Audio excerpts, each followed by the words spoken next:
Springdale Public Schools would like to thank the following sponsors: McLarty Daniel, the Arkansas Broadcasters Association, Tyson Foods, Arvest Bank, and Explore Springdale.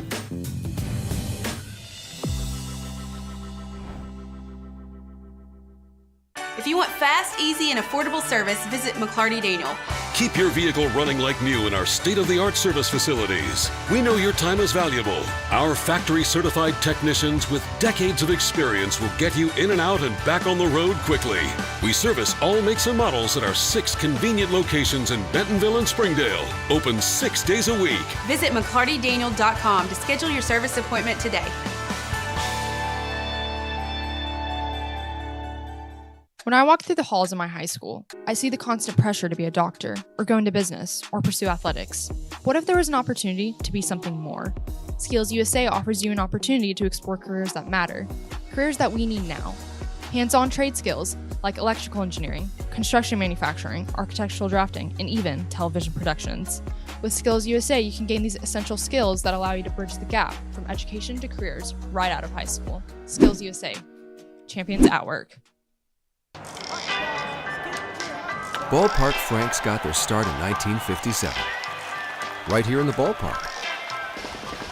And with the taste of 100% Angus beef, passed down from one generation to the next, they soon became a tradition everywhere, bringing on the feeling of summer in every bite. Ballpark Franks, bring on summer. Oh, hey there. Are you lost? Yeah. Actually, I was trying to get To TV? Yeah. How did you... I know everything, and getting to TV is as easy as a snap. This is the television classroom. This is where the magic happens. Hardworking students who are responsible and inspired create award-winning content, from film to broadcast to this commercial you're watching right now. Wait, what? Could you please not do... This is our broadcast studio, where students have produced the #1 broadcast show in the state of Arkansas for the past 12 years. Students learn real-life broadcast skills like producing a show, editing, shooting, and above all, having fun with being creative. I don't feel so good. You okay? Anyway, this is our faithful leader, Mr. Sherman, who makes all of this possible. Sherman, got anything you want to add? Don't care. Okay. Ellen, you're cleaning that up! This is the press box, where students create... Let me guess. The magic. Sorry. That's right. Students broadcast sports as well. Their skills range from running a multi-camera production, commentating, sideline reporting, camera operating, just like ESPN, all to bring you the national award-winning broadcasts you see each year. And it all starts right back here with you. This class allows you to be creative and create award-winning videos on the state, regional, and national level. You get the opportunity to travel across the United States, build friendships, create relationships, and most importantly, have fun while being creative. So, what do you say? Are you ready to start creating? Yeah, I think I am. All right. Oh, wait. Can I do it? Please? Yeah, whatever. It's as easy as a snap.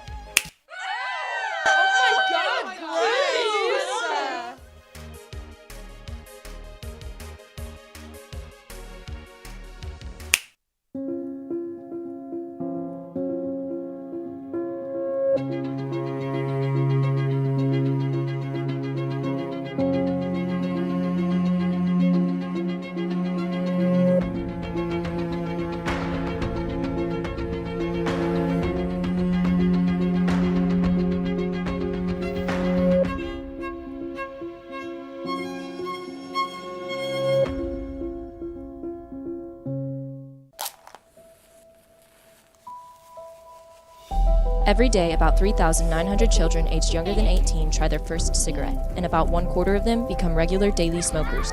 When burned, cigarettes create more than 7,000 chemicals. Non-smokers who are exposed to secondhand smoke are inhaling many of the same cancer-causing substances. Tobacco product use is started and established primarily during adolescence. Stamp out generational smoking. Visit Project Prevent to learn more.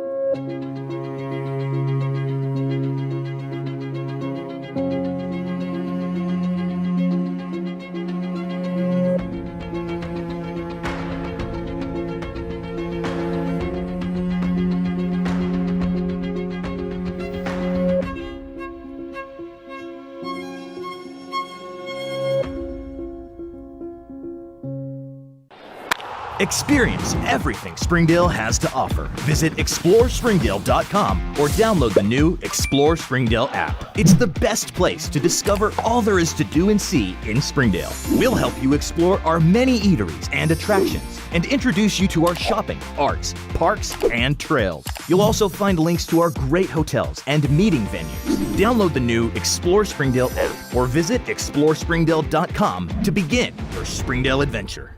On the counter, find a hole, Garrett inside the 5, touchdown Springdale.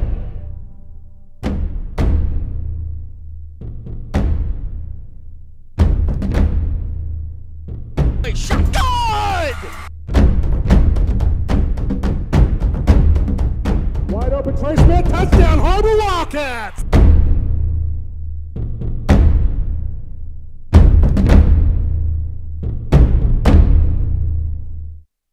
Come see the largest pre-owned inventory in Northwest Arkansas. Whatever you're looking for, you'll find it in McClarty Daniel Country. With 800 pre-owned vehicles at 6 giant locations in Bentonville and Springdale, there's something for everyone. Plus, At McClarty Daniel, you're protected. drive worry-free for 7 years or 200,000 miles with the MD Pre-Owned Advantage. And when it's time to sell your car, we're ready to buy it, even if you don't buy from us. Have you visited McClarty Daniel Country yet? Visit us online at McClartyDaniel.com.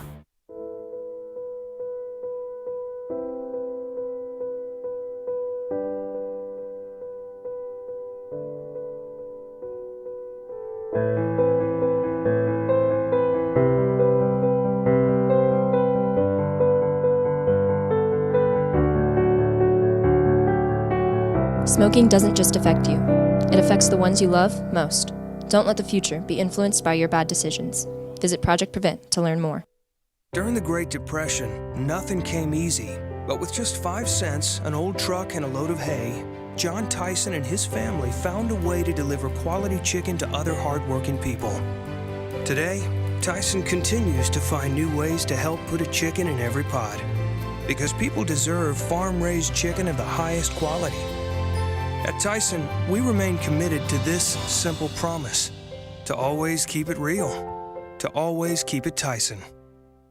The Springdale Chamber of Commerce is among the top 1% of chambers in the nation to be honored with a 5-star rating by the U.S. Chamber of Commerce. We work each day to make our members more profitable through programming and events that strengthen our economy, help to create jobs for a growing population, and support the needs of a diverse community. We make Springdale a better place to live. Learn more about the Chamber and Springdale by visiting our website, springdale.com. Hey man, you got a light? Yeah, we can get to that. Do you know the average American spends about $2,000 a year on tobacco products, which typically translates into about $200 a month, all on something that makes you 30 times more likely to die from lung cancer? Knowing that, saying you're burning through your money is an understatement. 31 cents is the cost of a cigarette. 31 cents, big tobacco just bought your future. Still want that light? Nah man, I'm good. For more information, visit ProjectPreventAR.com.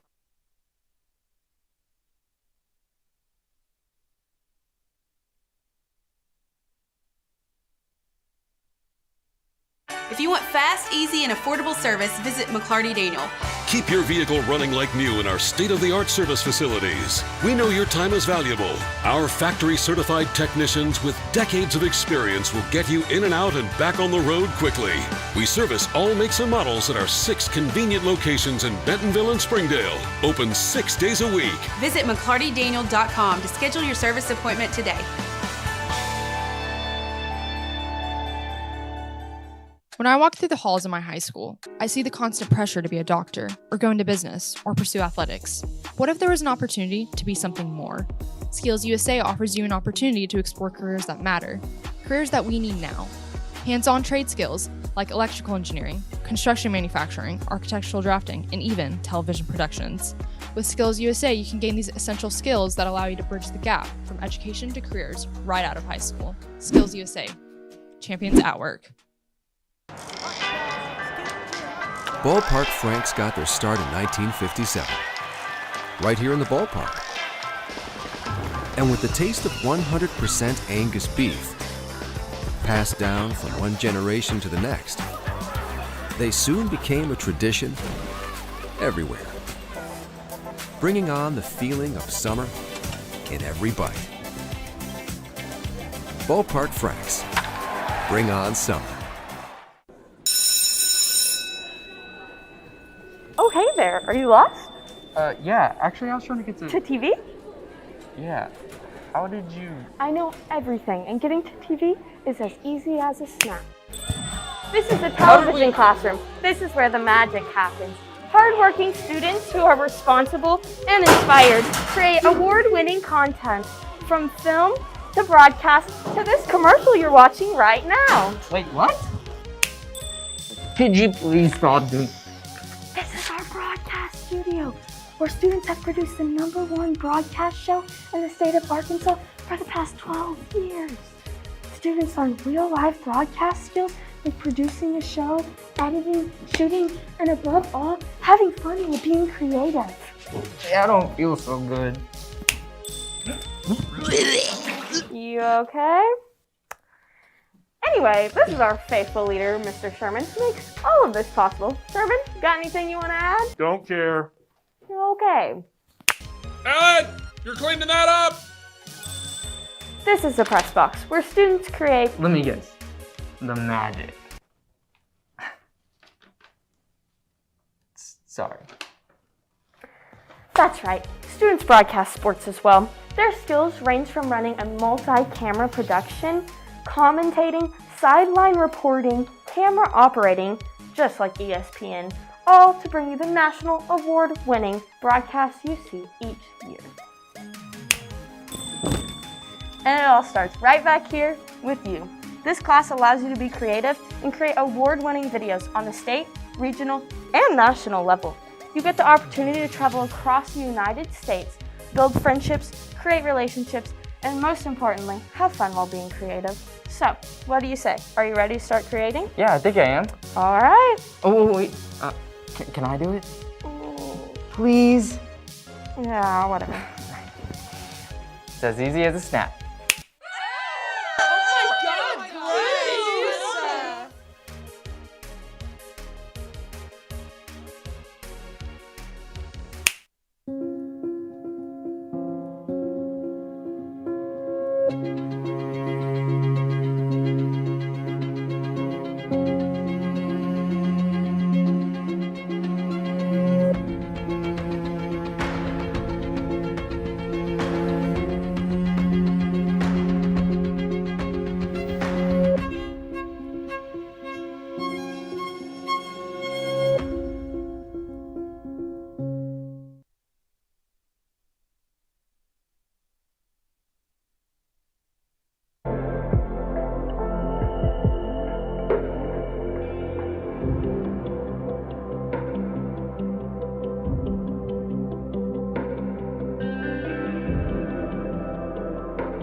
morning, everyone.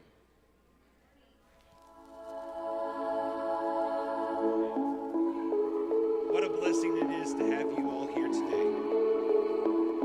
On behalf of HAR-BER Aviation, along with the Ignite Professional Studies of Bentonville, we would like to welcome you this morning to the Marsha Jones Performing Arts Center here on the campus of HAR-BER High School for today's Women in Aviation event. My name is Jason McMullen. I am an aviation and math instructor here at HAR-BER High School, and I will be your Master of Ceremonies today. We would like to extend our best welcome to the faculty and students joining us today from the Northwest Technical Institute, the Bentonville School District, Rogers Heritage High School, the Don Tyson School of Innovation, Springdale High School, Elmwood Middle School, Hellstern Middle School, and Young Elementary. We would also like to welcome you, those that are joining us from across the state of Arkansas and from places across the country via our live stream right now on the Springdale Public Schools YouTube channel. An event like this cannot take place without the help of numerous people. We would like to thank Teresa Hudson and Jessica Eimel from the Ignite Professional Studies for their partnership, HAR-BER School Counselor David Klaus, Springdale District CTE Coordinator Kelly Williamson, and Program Coordinator for Trade and Industry for the Arkansas Department of Career and Technical Education, Denny Molenberg, for helping this dream not only reach the runway, but to help it take to the skies. I would also like to take this moment to recognize the wonderful students that are a part of HAR-BER Aviation. Aviators, could you please stand and wave to everyone at this time?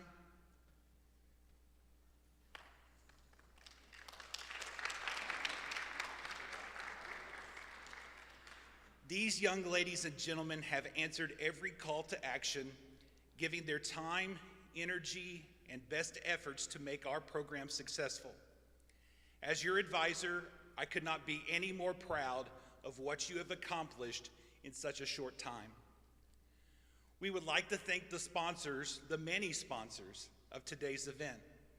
They include the Aviation Institute of Maintenance, the Tailwind Aviation Foundation, Fly ARH, Drone Up, the Northwest Arkansas National Airport, the Springdale Chamber of Commerce, Sharing and Caring of Benton County, Josh and Janet Hannay, the Bentonville School District, and the Springdale School District. We would also like to show appreciation to all the wonderful audio-visual personnel and students who are assisting us with this presentation today. We hope that the messages you hear today from these women warriors will entertain you, inspire you, and motivate you. It is an honor and a privilege to welcome them to our campus today. Our first speaker, Tammy Barlett, a pilot with over 3,000 hours, has a passion for helping others learn how to push through challenges and focus on their goals while still taking care of themselves. She is a Minnesota native with no ties to aviation in the beginning, but she grew with a heart to serve her country. She joined the Air Force ROTC at the University of Minnesota, and the possibility of becoming a pilot was presented to her for the first time, where her love of aviation began. She was assigned to be an instructor in the T-37 jet trainer. After training hundreds of students the skills of aerobatics, instruments, and formation, she then moved on to fly the mighty A-10 Warthog, where she completed a remote tour to Osan Air Base, Korea. After an aircraft injury required cervical spine reconstruction, Tammy transitioned to the Arizona Air National Guard. She flew the MQ-1 Predator and the MQ-9 Reaper, accumulating over 1,500 hours of combat support time in both Iraq and Afghanistan, supporting and protecting our troops on the ground, providing real-time reconnaissance and lethal support. Tammy is also a graduate of the prestigious U.S. Air Force Weapons School, where she was the 6th to graduate out of the remotely piloted aircraft program, making her one of the first experts in this rapidly progressing field. Desiring to get back into a high-performance aircraft and having a passion to teach, Tammy then transitioned to the Air Force Reserves, instructing in the T-38 Talon for the last 6 years of her 20-year military career. Her focus was on balancing family life as a married mother of 3 with instructing in the fast-paced environment of the Air Force's premier fighter trainer. She excelled at both, earning multiple awards and spearheading new programs to mentor and grow professional aviators. Additionally, while working full-time, running a business and raising 3 kids, she earned her master's degree in Christian ministry. She retired from the United States Air Force after 20 years of service and now runs the organization Athena's Voice, whose mission is to share the wisdom of women warriors. Ladies and gentlemen, please welcome to the stage Tammy Barlett.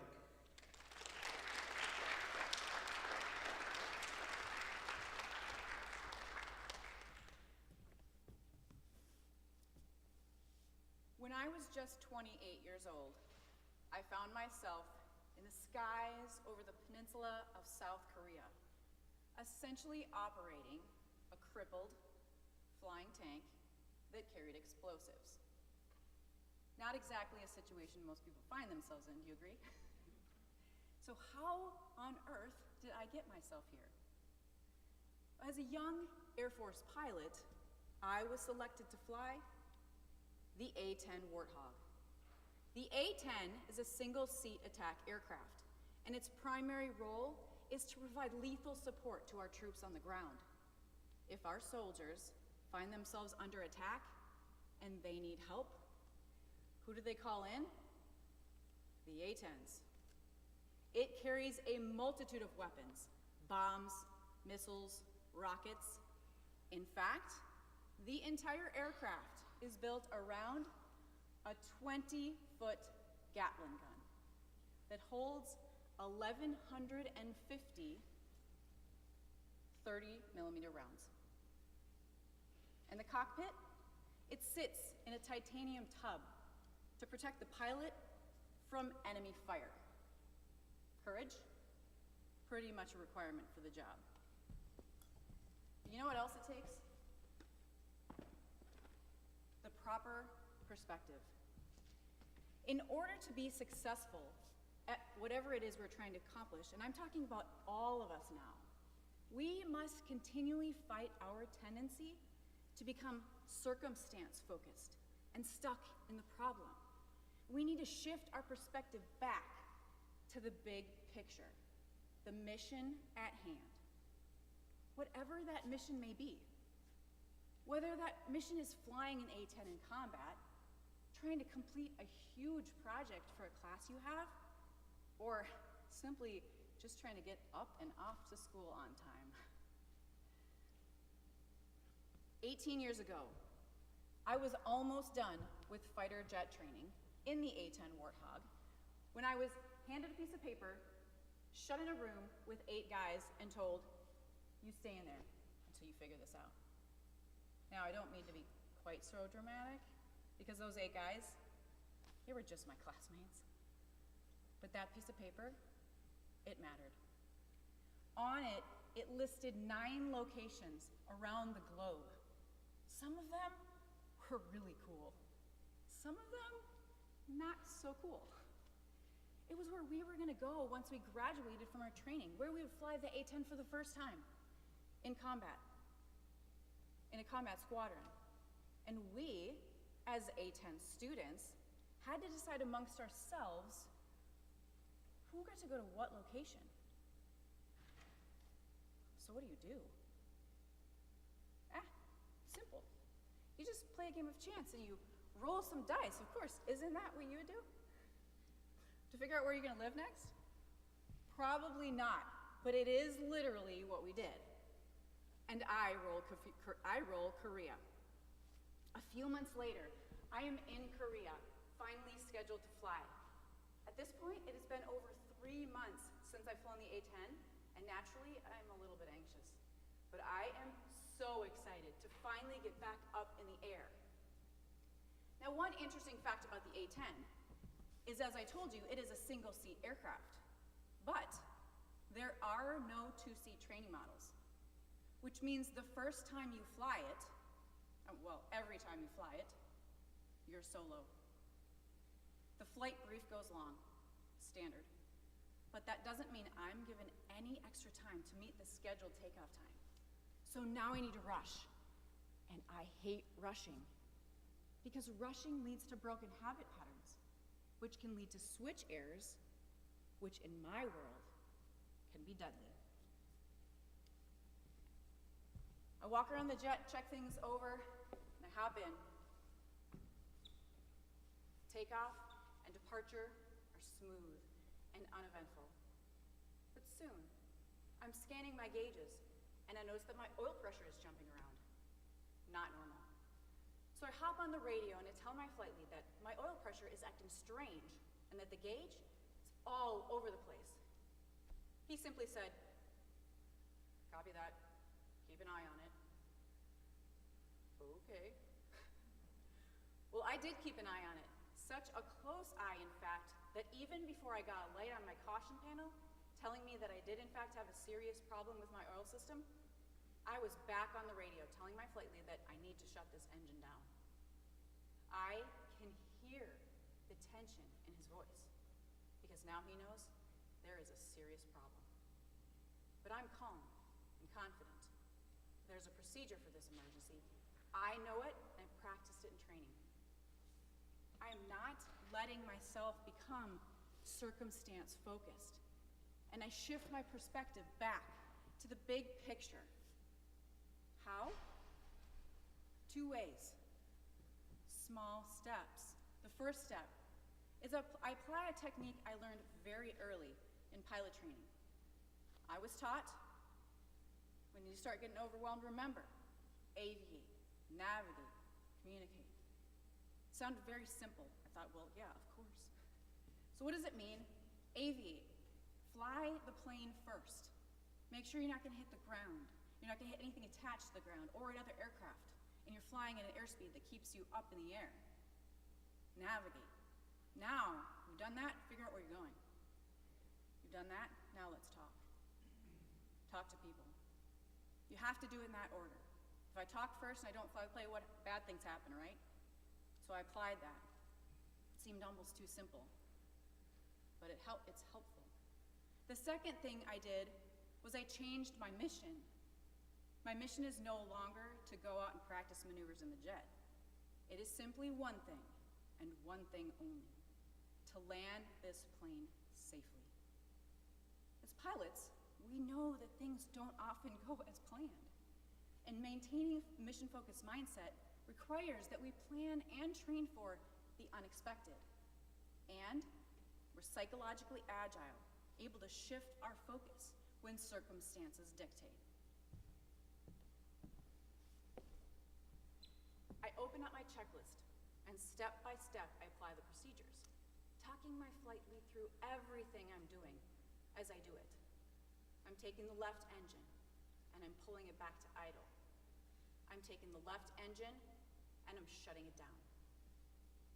As a former flight instructor in a different aircraft, I can only imagine how helpless he must feel, with a brand new wingman on his wing who hadn't flown in literally months, handling one of the more threatening emergencies you can have in a jet, and not being able to do anything about it but pretty much watch. Well, now I'm flying on just one engine, and I need to find a place to land.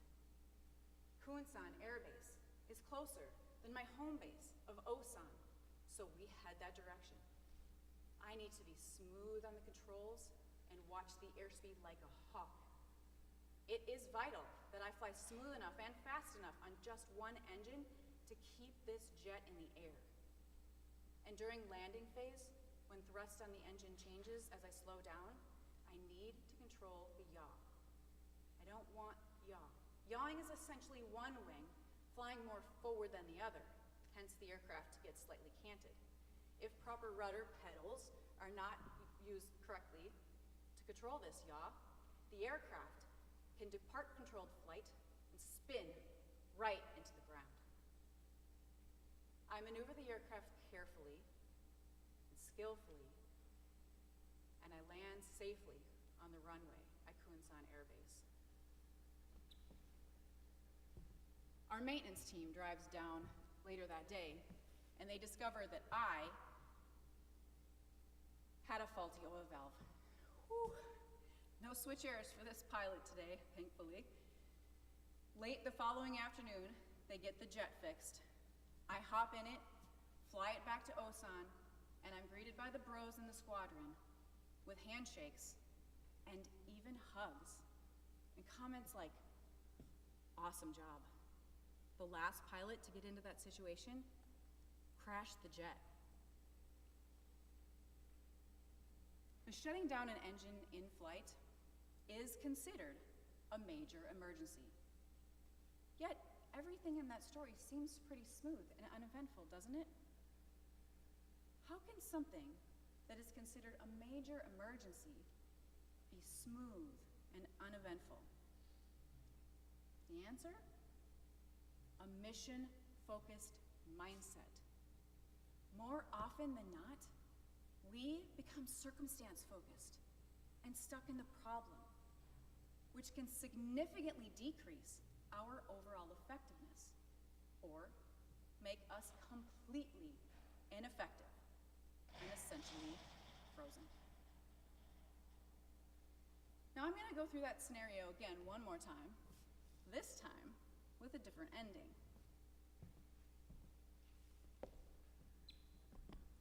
Takeoff and departure are smooth and uneventful. But soon, I'm scanning my gauges and I notice that my oil pressure is jumping around. Not normal. So I hop on the radio and I tell my flight lead that my oil pressure is acting strange and that the gauge is all over the place. He simply replies, "Copy that, keep an eye on it." Well, I did keep an eye on it. Such a close eye, in fact, that I could hardly take my eyes off of that gauge. I couldn't believe it. Are you kidding me? This is my first flight in country. I've not flown in 3 months, and this is gonna happen? I mean, I know they said it could happen, but are you kidding me? I don't wanna deal with this right now. This is, no. I'm just gonna reach down, I'm gonna grab the ejection handle, and I'm gonna bail out.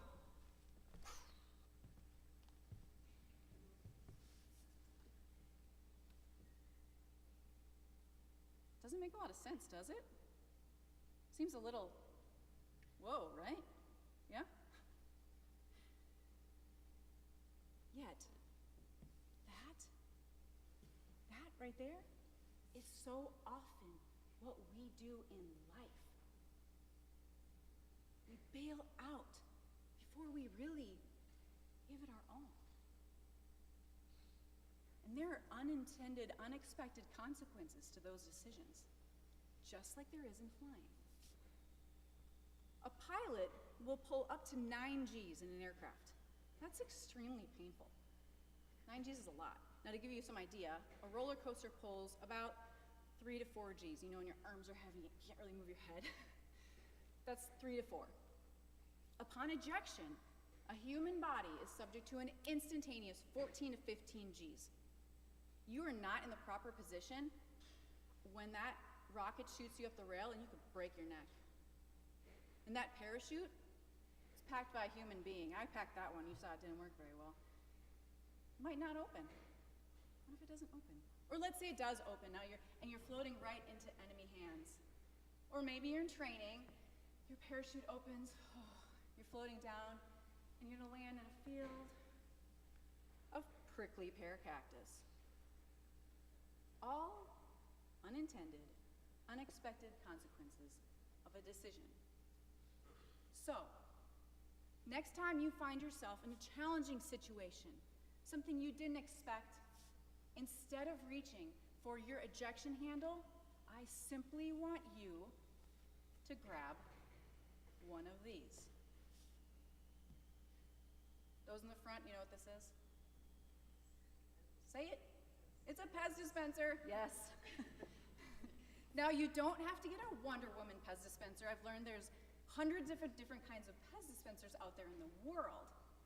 But what on earth does a Pez dispenser have to do with a mission-focused mindset? Well, now, unfortunately, it is not the candy. In the military, and even more so in flying, we have a ton of acronyms. ACC, Air Combat Command, FAPE, First Assignment Instructor Pilot, TOLD, Takeoff and Landing Data, GBU, Guided Bomb Unit, PAC, Performing Arts Center. Wait, that's your acronym for this place. See, we all use them. Why? Because it helps us remember things. I have not been in the military for almost 4 years, and I can rattle all those off and more. So, I'm going to give you an acronym today to help you remember how to maintain a mission-focused mindset. If you know what it is, holler it out, please. Come on. Somebody's got to know. All right, I'll tell you. Was it that difficult? Pez. Okay. So the P stands for preparation. Oftentimes we prepare for what we expect to happen, but we don't prepare for the unexpected, and we need to do that. Second step, the enemies within. Much of our struggles are rooted within ourselves, and you cannot battle an enemy you don't acknowledge. We all have inner dialogue and an inner fight happening. We need to deal with those enemies within. And last, get in the zone. Focus forward. Now, what I want you to remember is that this is not some willy-nilly goal we just decided we're going to go do. This is either something you have to do or something you've decided is worth it. You want it, you know there's going to be struggles, but it's worth those struggles. So you get in the zone. So let's start with preparation. Preparation is key. Do you think I got in the jet that day expecting to shut down an engine? No. I did not expect that. But I had prepared for it. In military flying, we brief the planned mission thoroughly, but we also always cover contingencies, or the most likely what-if scenarios. Like, what if you have to shut an engine down in flight? What if you have to eject into enemy territory? What if weather rolls in over your target area? But you don't need to be in an intense, physically high-stakes profession in order to prepare for the unexpected. But think about it. Is it possible that you could get an fender bender later today? Yeah, I mean, if you're in a car, it's possible. Now, you know that, right? It is possible. But have you ever actually thought through, step by step, what you would do from the moment the accident happens? If not, you are inviting stress. That situation is going to be much more chaotic than it already is. Or, is it possible that you're giving a presentation in class and your slides go out? It's possible. Do you have a backup plan? If not, again, you are inviting stress, and that stress shifts our focus. When we fail to prepare for the most likely what-if scenarios, we become circumstance-focused, and that can stall or stop our progress. Do you think that I was grateful that the military required me to plan and train for the unexpected? Truth? Not at the time. As a young pilot, I was thinking to myself, are you kidding me right now? I can't even fly this plane and you're trying to teach me about something that might happen? Oh man, though, I trusted the system, and I'm so very grateful for the wisdom of the Air Force to train me that way. Never underestimate the power of preparation when it comes to a mission-focused mindset. Okay, so now that we've covered preparation, let's move on to the next aspect, the enemies within. Maintaining a mission-focused mindset requires that we are emotionally wise, being aware of our own self-sabotaging thoughts and processing through them in a productive way, not just pushing them aside and pretending they don't exist. You know, it's like that little kid in the scary movie when the bad guy comes in, he covers his eyes and he's like, you can't see me, you can't see me. And you're literally getting up from your couch, yelling at your TV, going, kid, come on, move, he can see you. It doesn't work. It doesn't work here either, okay? Those enemies are battling you. So you need to battle them. Again, you can't fight an enemy you won't acknowledge, so you need to acknowledge it, just deal with it. We all have some sort of inner dialogue, and a lot of it's negative, right?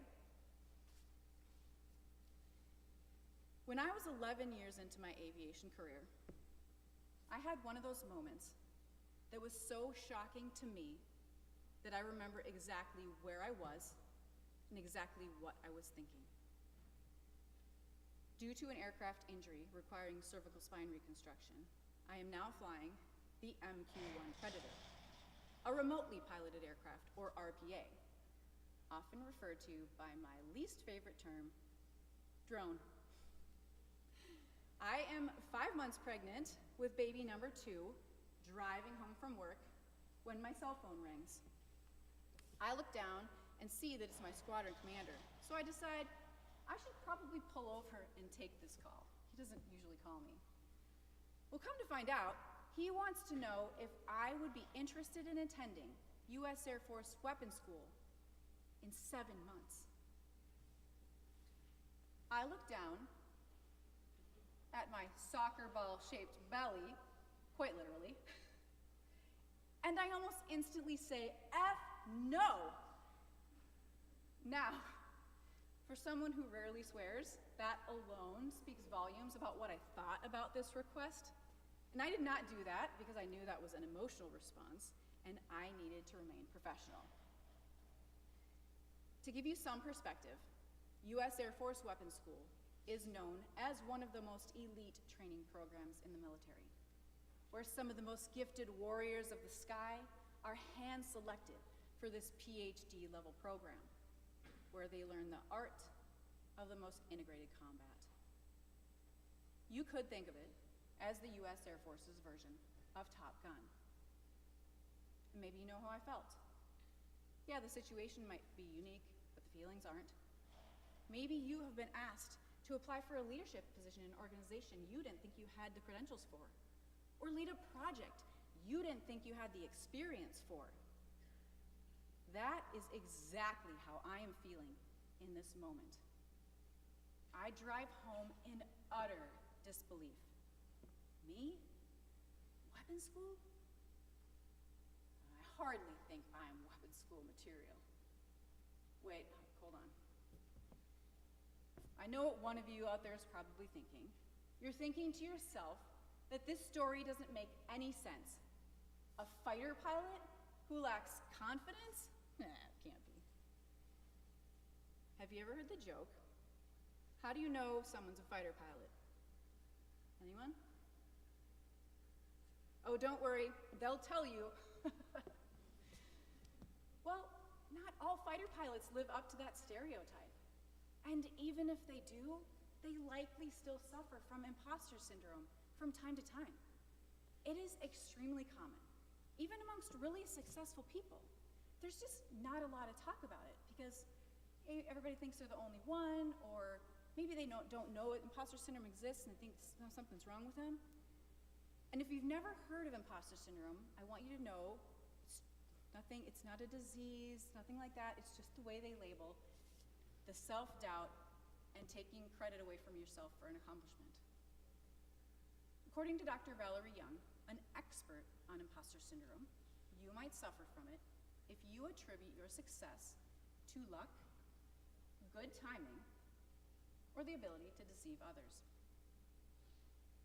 In this scenario, I have a classic case of imposter syndrome.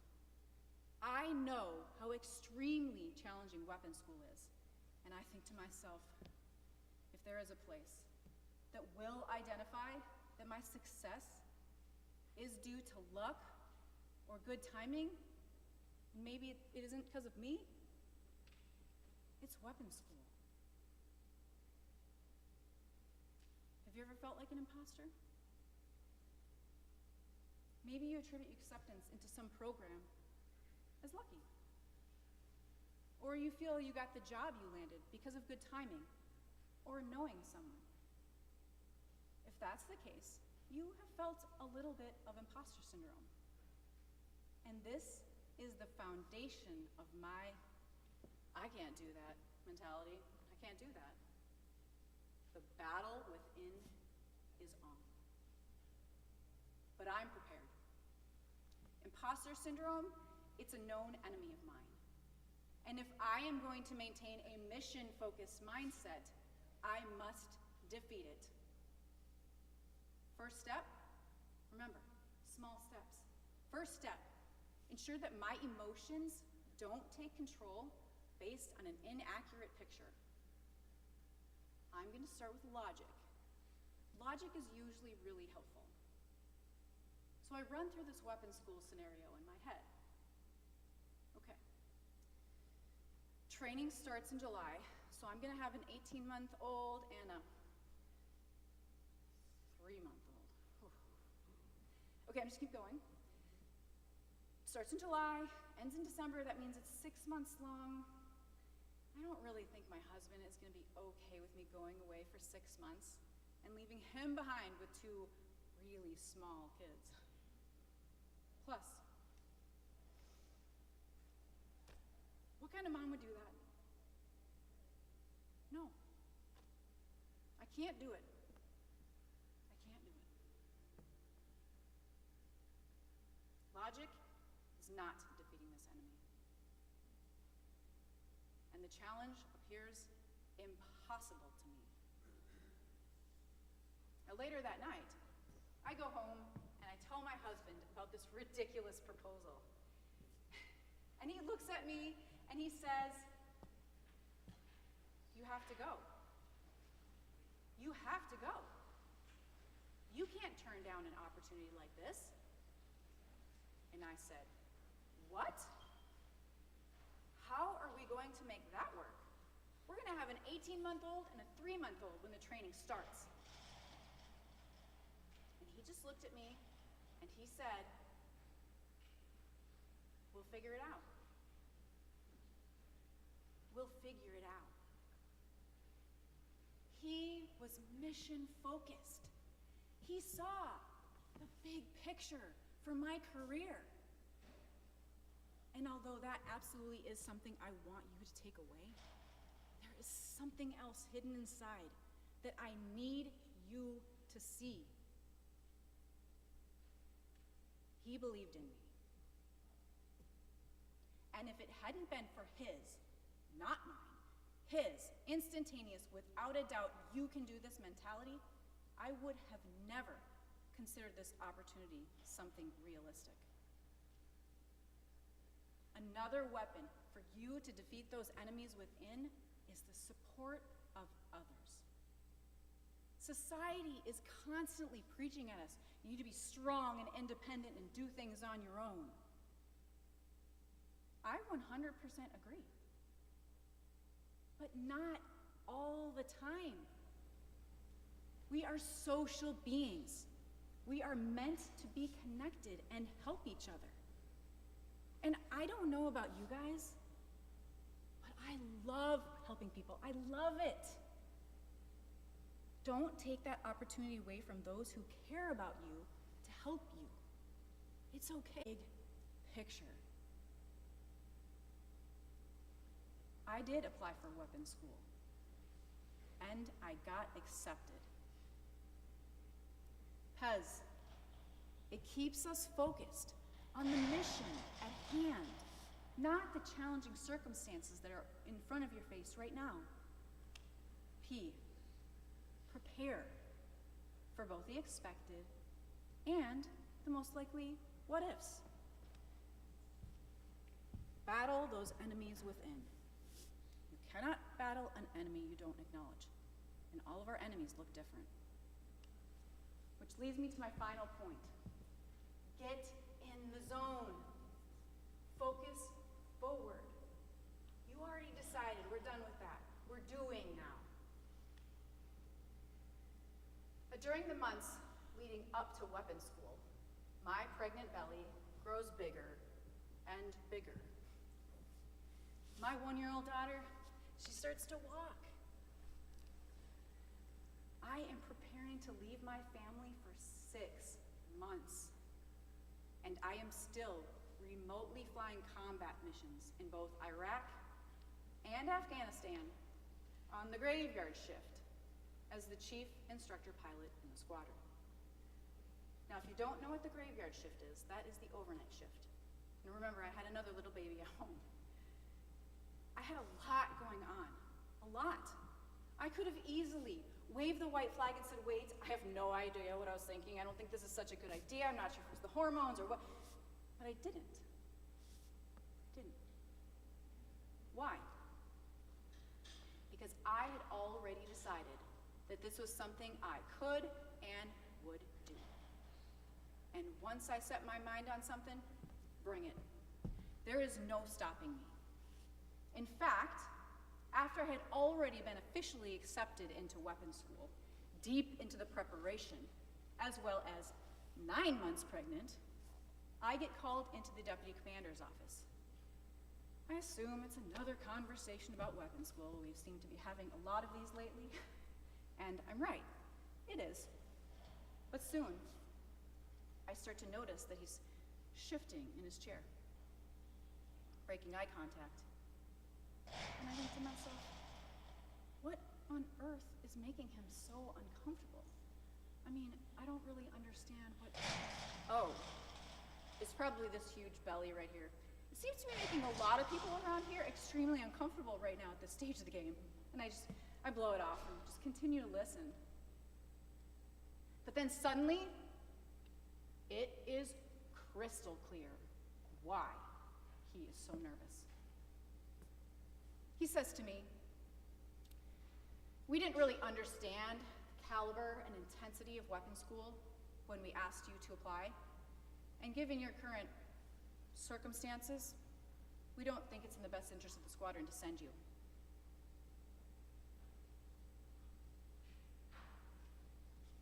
I'm literally speechless for a couple moments as my mind begins to race. And I think to myself, are you kidding me? You knew I was pregnant when they asked me to apply. Do they not understand how this whole pregnancy thing works? This is unacceptable. I take a deep breath, and without much concern for what he might think, I say, with all due respect, sir, I applied, I got accepted, I'm going. Do you think that I walked out of his office that day as confident on the inside as I sounded on the outside? No way. Absolutely not. This shocking new perspective about my ability to succeed absolutely rattled my confidence and made me question the decision to continue up this extremely challenging path. Maybe you've been in my shoes. Maybe you know how I felt. Maybe you got put in charge of a huge project. But then, just before it kicks off, your teacher, your boss, whatever, suggests that someone else takes the lead. Or maybe it brings back memories of sports. You get put in that starting lineup and you are so excited. You did it, you finally made it, I'm in the starting lineup. And then, just before start time, you overhear the coaches talking about pulling you. You'd been so excited. But now, the doubts just come flooding in. And believe me, I had those doubts too. Just because I decided I was doing this doesn't mean I don't have the doubts to deal with. But thankfully, I was focused and in the zone. I had already decided that this was something I could and would do. And I wasn't going to let somebody else's insecurities about my ability to succeed throw me back into the doubting phase again, when I had already hashed that out. I choose to keep a mission-focused mindset. I show up at weapons school knowing that my own leadership doubts my ability to succeed. And they weren't the only ones. You should have seen the look on some of the weapons school instructors' faces when they heard I had just had a baby 3 months prior. They were also questioning my ability to succeed, while others, they were questioning me as a mother. But that's a whole nother speech topic. I know that the odds are stacked against me, but I also know how to work really, really hard. This is weapons school, and that is not enough. I need to work smarter too. You can't just grind it out. You will eventually burn out. So how do I work smarter? I need to stay in the arena and battle with my armor of social courage on. What does that mean? Well, after this, go look up Man in the Arena by Theodore Roosevelt. But it means I need to stop worrying so much about what everybody else thinks, or what it is I think they think, and just do. Just do. Small steps. I make a pact with myself. Again, it's a small step. I make this decision that if at any point in class I have a question, unlike I've done in the past, I am going to raise my hand and I'm going to ask it. I decided that back here. So when it came time, probably first class, first day, I raised my hand because I'm like, oh, I have a question. And I'm thinking to myself, well, here I go, about to show everybody how much I don't know, and that I don't really belong here, but I did it anyways. And I kept doing it, and I kept doing it, and you get the idea. And you know what's funny? As I thought that I was gonna get labeled that student in the class who asked so many questions they make it go long. You know what I'm talking about, right? Yeah. I didn't. You know what happened? Almost every day after class, somebody came up to me, and almost under their breath, they said, I'm so glad you asked that question. I was wondering the same thing. Yep. Small steps, right? It wasn't easy. Weapons school, hands down, was one of the most difficult things I have. One of those things that you would never take back, but you might not do again. Yeah. And did I ever want to quit? Oh yeah. That would have been the quickest way to lighten my load and make life easier. But I refused to quit. I was going to have to fail out before I bailed out. Quitting was not an option. So let's talk about quitting for just a minute. Sometimes when things get hard, we take it as a sign that maybe this isn't where I'm supposed to be. And when I was 18, I literally remember thinking to myself, I'm an adult, I'm choosing a path, I don't exactly know where to go right now because there's so many options and I don't even know. You know what I'm talking about, I'm sure you feel that way. Okay, I'm gonna choose a path, and if it gets difficult, that's a good sign I'm on the wrong path. Oh, so not true. Through decades of experience, wisdom, and mentorship, I have learned that if you set a goal you decide you really want over here, you know there's going to be challenges. Once you hit a challenge, wow, that's a great sign that you are on the right path. It is a good sign that you're in the right place, a place of growth. And that's what's supposed to happen. I did graduate from weapons school, and my little family was right by my side when I did. And they stuck with me. We had one. And they kept sticking with me. And here they are today. That's them. Every big dream or lofty goal has its challenges. You must be prepared with a mission-focused mindset. PEZ can help you with that. P, prepare for both the expected and the most likely what-if scenarios. Next, battle those enemies within. You cannot battle an enemy you don't acknowledge. And we all have those enemies inside. Last, get in the zone. Focus forward. We're done deciding. You need to focus all that energy on not should I quit, but you need that thought energy focusing on your goal. The decision making is done. There's going to be hurdles, there's going to be bumps. So you must be ready, you must expect them. Don't get stuck in the circumstances. If I were to stare at my oil gauge when there's this problem, what's going to happen? I'm either going to have to bail out or I'm going to crash. So you need to keep your cross-check going. You need to fly the plane. There isn't a cloud you can pull over on, not in the air and not in life. So keep flying the plane. Aviate, navigate, communicate. Keep your cross-check of life going.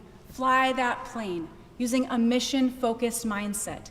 And ultimately, you will be much more successful than you ever thought you could be. Thank you very much.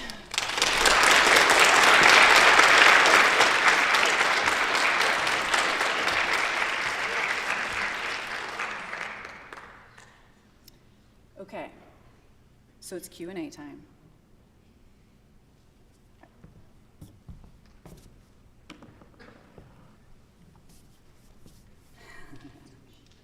Who wants to ask a question? I see a hand down here.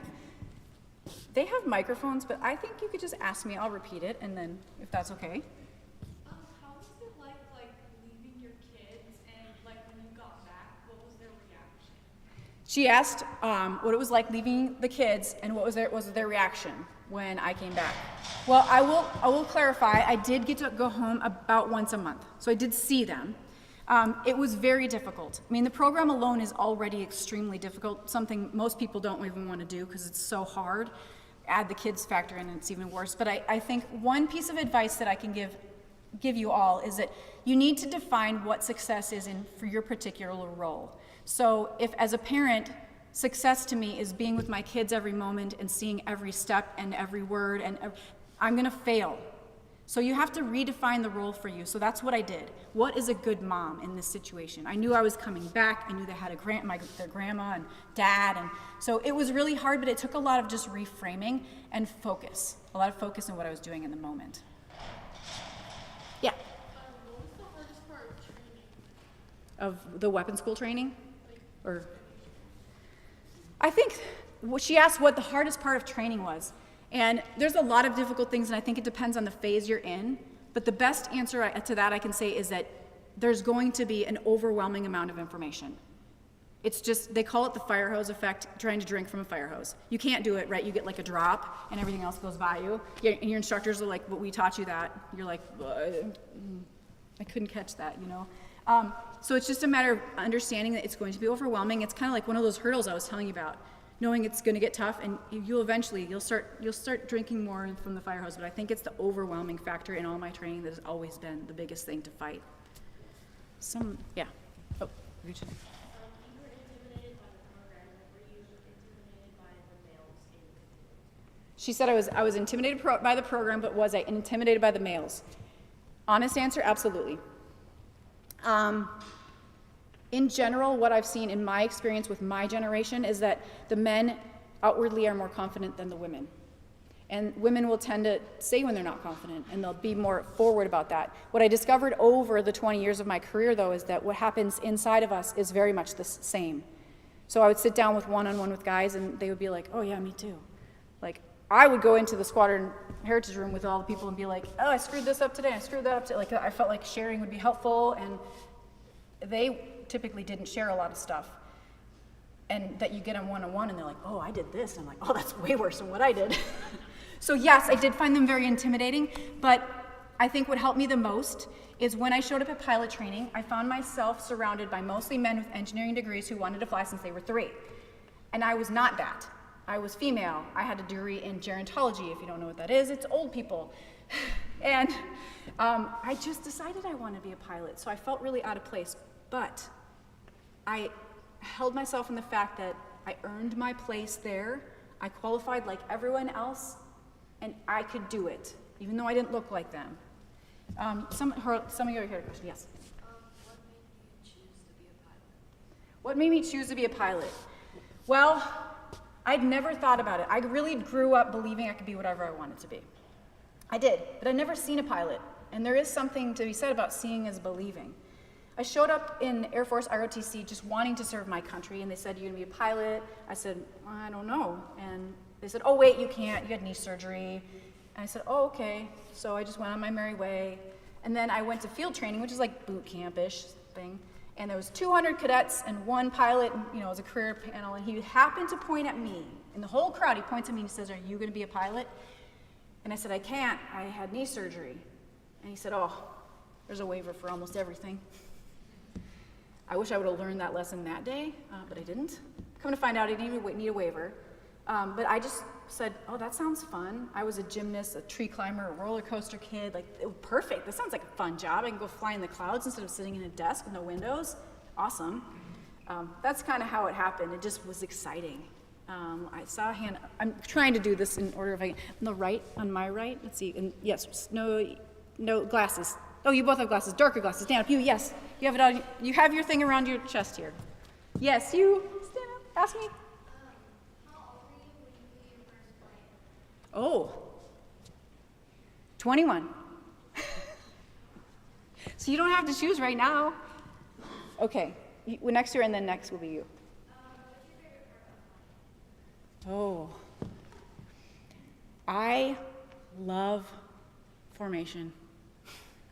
I love flying formation with other aircraft. It's like dancing in the sky. It's so aggressive, yet it has so much finesse to it. It's just a great combination. It's amazing. Go ahead. You know. Ooh. It depended on where I was. My first assignment as an instructor pilot, there were more of us. Probably 1 in 30, maybe. And then as a fighter pilot, I was typically the only one. And then when I flew RPAs, there was more of us, but still not many. I want to say fighter pilots, there's like 1 or 2% female, and then it gets up to like 20% in like cargo planes, and so the numbers are still pretty low. Is there anyone in the back that wants to ask a question? Okay, yeah, go ahead. What advice do you have for prospective ROTC cadets or prospective Air Force aviators?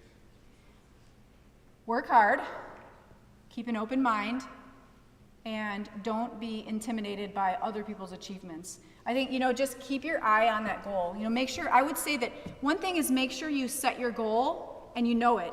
Now, keep also in mind though, at someone who's going into ROTC still fairly young, things can change. So, but make sure when you decide to make that change that it's based on something valid and it's not just this is hard, okay? So I would say the last thing I would give you advice is, as an instructor pilot who watched so many students fly, the best thing that they did for themselves, besides working hard, which should be a no-brainer, but is have a good attitude. So one question I like to ask people is, if you were to hire someone, either be on your, hire someone to work with or be on your team, would you rather choose a quitter or a failure? Yes, failure. I would choose a failure any day. Why? Because failure often comes before success, sometimes multiple failures.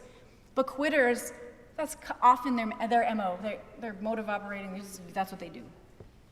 So think about that when you're thinking about quitting. Make sure it's like, big change, I do need to do this. But yeah, just keep your head down, work hard, and have a really good attitude, because in pilot training, the people who had the good attitude, we would pour into them everything we could. We'd stay late, the attitude is so very important, and help those people around you.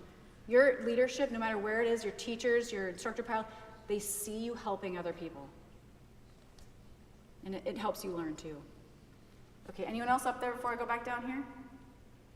Okay, somebody, go ahead. What was your favorite place that you were stationed in, like beauty and stuff in the place? I wasn't stationed very many places. I went to St. Louis, Del Rio, Texas, I was in Georgia for a little bit, and then I went to Tucson. Then I was in Korea, back to Tucson, back to Del Rio, Texas, back to Tucson. So I kind of stayed. But I did not want to go to Korea. I loved it. It was amazing. And it is beautiful there. I got out and I went and I traveled around and had some very unique experiences. If you guys do this, no kidding, write your stuff down. Like, write your travel experience.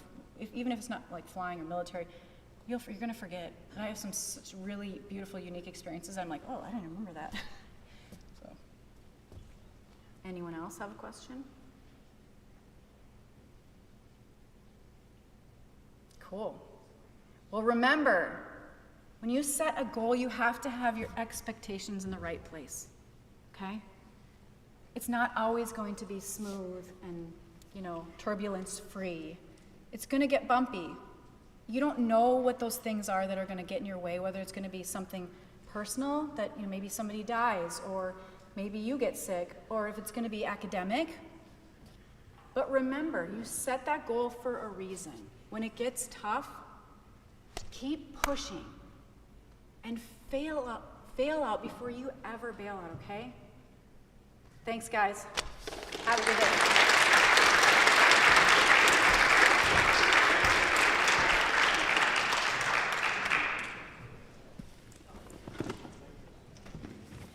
If you asked a question, will you come up here? Just come see me. Be brave. Be courageous. Oh, Jesus, sit right there. That would be bad. I have something. Are you serious? Oh my God, thank you. Okay, I'm gonna run out, so I'm gonna be sorry, but I'm gonna give you something anyways. Here you go. Here you go, now. Sure. You can have that. Okay, I ran out, but this means you're gonna have to go get yourself a Pez dispenser. Here, take a couple actually, here. Go find yourself a nice Pez dispenser. Promise me? Oh, you do? You have some already. That's awesome. Here you go. What? You're so welcome.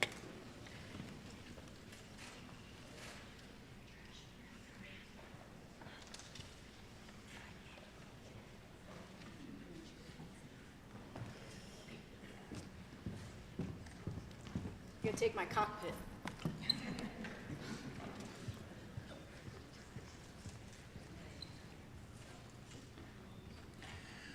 Our next speaker, Sharon Pressler, was handpicked as one member of the initial cadre of women fighter pilots in the United States Air Force. She was the first woman to fly the F-16, which is a single-seat, single-engine fighter. She was the first woman to fly combat missions and be an instructor in the F-16. She has over 1,300 hours in the F-16, including over 50 combat hours in Iraq and 1 ejection due to electrical failure. In her 20-plus years of service in the United States Air Force, she was also a navigator, a Learjet pilot, and spent time in the North American Aerospace Defense Command writing our homeland defense plans after the terrorist attacks on 9/11. Plans that are still in use to this day. After retiring from the Air Force, she went to work for Southwest Airlines, where she has flown over 8,000 hours in the Boeing 737. When she isn't flying, she is traveling or scuba diving with her husband and son, volunteering at a local animal shelter, or hanging out at home with her 2 dogs. We are privileged and glad to welcome here to the stage, Sharon Pressler.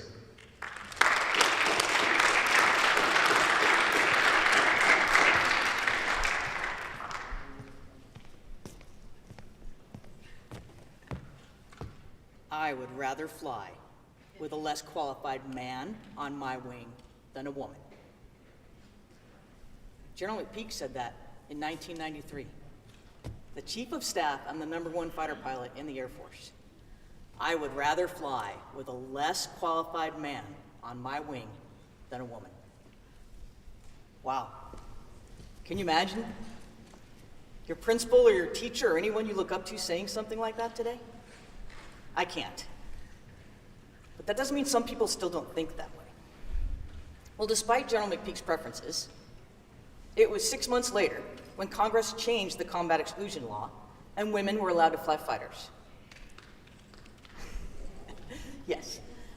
I was at a press conference with General McPeak while he introduced 3 of us as the first women to fly fighters in our Air Force. Yes, it's the same General McPeak. And yes, I know I'm one of the women he doesn't really want to fly with. But I am so excited about getting to go fly the F-16. That cool bubble canopy, the huge engine inlet, it is the best looking, most capable fighter in our Air Force. Single engine, single seat 9G machine, and it's gonna be mine. But that press conference, whew, it was awkward. Of course, the press asked General McPeak about his previously stated preference for a less qualified man.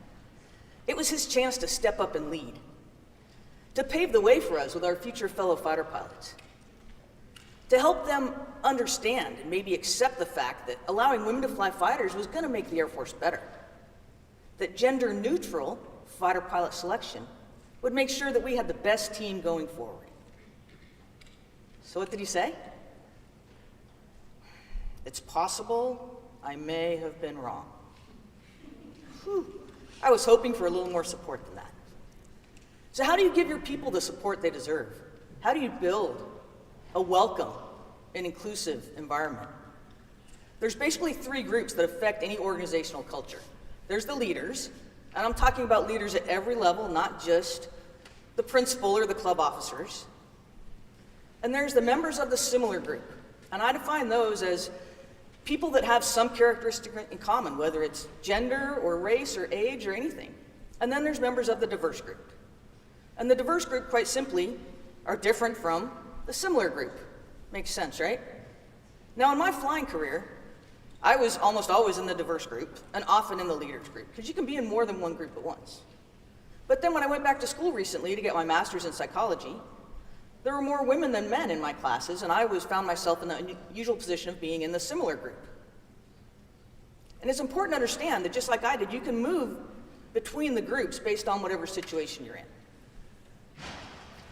The key, though, is that every group has different roles and different responsibilities in developing that inclusive culture.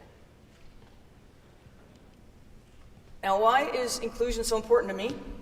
It's not just because it helped me get a chance to fly the best jet ever. An inclusive environment helps all of us be better.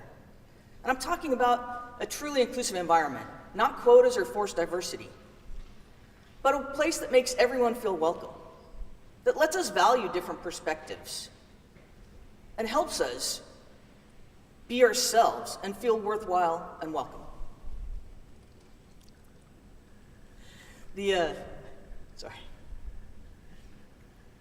So you can see that inclusion has not just been a problem you hear about today, it's been a problem throughout human history. And if we want to be the best organization we can be, whether that's your soccer team or the honor society, you're going to need contributions from everyone. And that's why inclusion is important. Have you guys heard of the expression, death by 1,000 cuts? Like most expressions, it's based in fact. It was a method of execution used in China from the 700s all the way up until 1905 when it was finally banned. And the executioner would basically make little cuts on the condemned until they eventually died. Now, when we talk today about death by 1,000 cuts, it's not nearly as gruesome. We're talking more about understanding the fact that one little thing that might not cause you a lot of pain, when those add up over time, they can cause real damage. That's why we need an inclusive environment, because that inclusive environment will reduce the number of cuts people have to withstand. Now, during my flying career, I had all sorts of those instances. My first assignment, we got a chance to go to Red Flag. Red Flag is the premier large force exercise training for the Air Force, and it's held at Nellis Air Force Base, home of the fighter pilot. And our first Friday there, our whole squadron got together, and we went to the Officers Club. The Nellis Officers Club is infamous.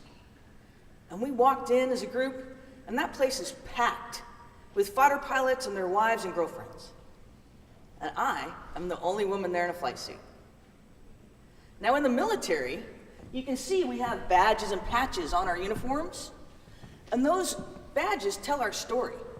So when I went to the NLSO club that night, I had on my 22nd Fighter Squadron patch, I had on my red squadron t-shirt, because we were the red squadron, I had on my name tag with my tactical call sign Betty, and my pilot wings, and a silhouette of a Viper. Basically, I just looked just like that, just like everybody else in my squadron, but with a little longer hair. So I worked my way up to the bar to get a drink, and like I said, it was packed, right? So there's a guy right next to me. He looks at me, and he looks at my patches, and he says, "So what do you do in the 22nd Fighter Squadron?" Really? I got asked that question at least a half a dozen times by people who should have known better. And the first time I got asked, it didn't bother me that much. But by the fourth or fifth time, it got a little tiresome. I want to tell people I do exactly what every other person who wears this uniform with these patches on it do. I fly F-16s in the 22nd Fighter Squadron. Though it's one of those little tiny cuts that adds up over time. And over my 35-year flying career, we had lots of instances like that. I would joke with my fellow women fighter pilots about being the new flight surgeon, because we would routinely show up to a new base or a new squadron, and in our flight suit, with our pilot wings on, and get asked if we were the new flight surgeon. And you're like, no? Pilot wings. And then when I got to the airlines, I found the civilian equivalent of, "Are you the new flight surgeon?" You see, in the airlines, when you go to a hotel and check in the middle of your trip, you just walk up to the desk and they hand you a sign-in sheet. And you sign in, and they have a different sheet for pilots and for flight attendants, because we're generally on different kinds of trips. And I would routinely walk up to that hotel desk in my uniform, often with my leather jacket on, with my pilot epaulets, and get handed the flight attendant sign-in sheet. Now I know it wasn't intentional and they didn't mean anything by it, but it still matters, because it still tells me I'm not what you expect me to be. I'm doing something different than you expect me to do. You might not even think I belong in the job I'm in. Now, I never got upset with the hotel clerks. They didn't mean anything by it. But over time, those kind of things can wear on a person. I know people who have left the Air Force and left fighters because they were tired of feeling like they didn't belong. And when something like that happens, when you lose good people because you don't have a welcoming environment, you lose experience and you lose talent. And that's why inclusion takes everyone all the time. All right, so hopefully you understand why I think inclusion is important. Let's talk about how to build that inclusive environment. Organizational culture starts at the top. So let's talk about the leaders. How do your principals and teachers interact with the rest of the school? What are their values and their policies? How do they teach you guys and train the staff and grade and evaluate people? And how do they handle it when our behavior doesn't quite meet the standards that they've set? You see, leaders set the tone and they set policy. And it's critical that they not only fully support the policies they set, but also the policies that are set above them. Right? None of us is ever king, so there's always going to be somebody above you setting policy. And if you implement that policy half-heartedly, or with words but no actions, then you're sending a message. You're sending a message that policy isn't really that important. That yes, it's a policy, but maybe we don't really have to follow it. It's kind of like what General Peake did to us at that press conference when we needed his support, and all he could say was, "I may have been wrong." Now, it was a year and a half after that press conference. I had finished my F-16 training. Whoa, I went way too far. Finished my F-16 training, and I was on my way to my first assignment at Springdale Air Base in Germany. I knew the culture was still not welcoming of women fighter pilots, so I was a little nervous about this flight over, and I was just trying to keep a low profile. I didn't want to deal with it. Well, we were up at altitude, and this guy comes and sits next to me, and he introduces himself as Tom, and he starts asking me questions. "So where are you going?" I'm like, "Hey, Tom, I'm going to Springdale." Really? What are you going to do at Springdale? Oh, I'm going to be in the 22nd Fighter Squadron. What exactly are you going to do in the 22nd Fighter Squadron? I've got to tell you guys, this was exactly the conversation I was hoping to avoid. Exactly. So I looked at Tom and I said, well, I'm an F-16 pilot. I'm going to be flying F-16s in the 22nd Fighter Squadron. What? I didn't know we had women flying F-16s. Well, you know, Tom, there's not very many of us. In this case, not very many of us men. One, just me. I didn't feel like telling Tom that part. Well, Tom was apparently in General McPeak's camp because he got a little upset. He looked at me and he told me, women shouldn't be flying fighters. The military's no place for social experiments like this. You're gonna ruin fighter squadrons. You're gonna cost lives. Whoa, Tom. Look, man, I'm sorry you feel that way, but women fighter pilots are part of the Air Force now. And I hope in a few years, you'll realize you were wrong. Tom just glared at me and went back to his seat. But it turns out that Tom was an instructor pilot at the F-15 squadron at Springdale Air Base. And he knew exactly who I was when he sat down to talk to me. So why did Tom think it was okay to have that conversation? Why did he think it was okay to flat out tell me I didn't belong, that I was going to cost lives? Because General McPeak, the #1 fighter pilot in the Air Force, essentially told him it was okay.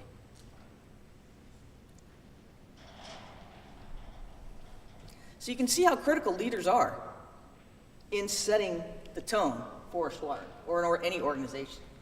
Now, Southwest Airlines, they have a reputation for being one of the best places to work. Southwest is routinely getting awards from Forbes and Glassdoor because they're one of the best places to work, and that's because of their opening and inclusive culture. But even at Southwest sometimes, despite that, their unconscious bias sometimes slips in. This is what the Oxford reference says unconscious bias is. Take a minute to look at that.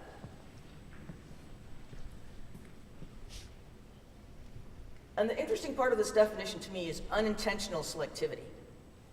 Let's break that down a little bit. So what does unintentional selectivity mean? It means that you're choosing someone for training or for an award or for a promotion based on criteria you're not even aware you're using. It's unintentional. When I go back to training every year at Southwest Airlines, I would walk into the headquarters, and I would walk past this wall of pictures full of all of our current corporate leaders. And despite our welcome and inclusive culture, that wall was pretty pale, and it was mostly male. Right? And I work in flight ops. It's where I spend all my time, and flight ops is even more heavily white male. Women make up about 4% of the pilots of Southwest Airlines. And that's actually pretty average for major airlines in the US. That means that 96% of them are men, right? Pretty good at math. But our chief pilots, the people who are our direct supervisors, 100% men. Our evaluators, check airmen, the people that grade me on how I fly an airplane, over 99% men. Our instructors in the simulators in the classroom at the headquarters, over 99% men. I think you get it. I mean, even at a place as fun to work as Southwest Airlines, they suffer from unintentional selectivity. So as leaders, you really need to fight that tendency. You need to fight your unconscious bias, and you need to work to choose people for their jobs based on their talent and their skills and how they perform, even if they're different than you. All right, we started this with everyone all the time. So we talked about leaders, let's talk about the similar group and the diverse group. You see, while leaders set the tone, the actual culture comes from the daily interactions of people, right? I mean, you guys know at school, the principal can say whatever he wants about what the culture could be, but the culture is going to come down to how you guys treat each other. Well, same thing in any organization, right? When I got to my first assignment at Springdale Air Base, I unfortunately found out that Tom, you remember my buddy from the airplane? You're going to cost lives. Yeah, well, Tom wasn't an outlier. There were more people that felt like him. But luckily for me, being a fighter pilot is truly a performance-based industry.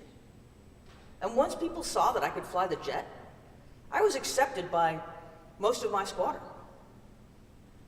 And I started to feel like part of the team. But that wasn't until 2 years after my press conference with General Pete. 2 years till I felt like part of the team, and 2 years till I felt I could speak up for myself. So who spoke up for me before I found my voice? I had a few friends, a classmate or two, one or two of my instructors, but I have to tell you, it was always someone from the similar group. As members of the similar group, you have a responsibility to speak up for your new teammate or your new organization member who hasn't found their voice yet. And that's why inclusion takes everyone. Diversity and inclusion has to be important to everyone, and you have to be willing to speak up for it. It's very different when I, as the only woman in the room, and trust me, I was the only woman in the room a lot of my Air Force career. If guys are having a conversation, I'm like, oh, come on, man, I don't want to hear any more about your date last weekend. They might be quiet. They might say, Betty, you're free to leave. Go ahead. But I'm mission planning, so I don't want to leave, right? But if a guy from the similar group, and I'm sorry guys, I don't mean to pick on you, but in my life it was always a white male, was the similar group. If he says, all right, man, that's enough, I don't want to think that somebody somewhere could be talking about my sister that way, then that guy's going to be quiet. And he might realize why he should. And that's why inclusion takes everyone. It has to be important enough that people will speak up for inclusion regardless of which group you're in, if you're in the similar or the diverse group. Now, my husband and my son are both white male, and my son is 20 years old, and I understand that sometimes white male feel like there's a little backlash. When we talk about inclusion, sometimes it feels like they're being picked on or we're taking something away from them. But I challenge you to see inclusion as something different than that. I challenge you to see inclusion as building a bigger and a stronger team. I challenge you to see inclusion as playing on a level playing field, treating everyone with dignity and respect. I challenge you to see it as evaluating and encouraging and promoting and teaching everyone, and then evaluating on their ability. That's what inclusion is to me. Now, inclusion has been an issue throughout human history. It's not something new, right? Let me tell you a story that I had with a conversation I had with my first officer when we were cruising across country at 35,000 feet, and we're talking about hiring at Southwest Airlines. He looks at me and goes, oh, Sharon, I just found out my buddy didn't get hired here. I am so bummed. He's perfect for us. I'm like, really? Where does he work now? Oh, he's at SkyWest. He's been a captain there for 3 or 4 years or so. I'm like, really? Because we hire a lot of people from SkyWest. I wonder what happened. I don't know. It's just really hard to get hired at a major airline as a white guy these days. What, seriously? He's like, oh yeah. It's so, no offense, but it's so much easier to get hired if, you're a woman or a person of color. All right, dude, no. Seriously, we have got to talk about this objectively. Over the last 5 years, Southwest has hired less than 10% of diverse pilots. That means that 90% of the pilots we hired are white guys. If your buddy couldn't break into that 90% of pilots, is that somehow the fault of the 10% of the diverse pilots we hired? No, it's not. I don't know what happened with your buddy, but I'm telling you something went wrong. He must have bombed the interview. I don't know. But if he was perfect for us, he'd be here right now. It was quiet for a while after that. But it's so easy to blame others for our lack of success, especially when that person that succeeds is different from you somehow. We need to fight that tendency. We need to fight our unconscious bias. And the best way to do that is with knowledge. Psychiatrists of Harvard have developed something called the Implicit Awareness Test. And you can go to that website and you can take a battery of implicit awareness tests. Sorry, I'm losing my voice.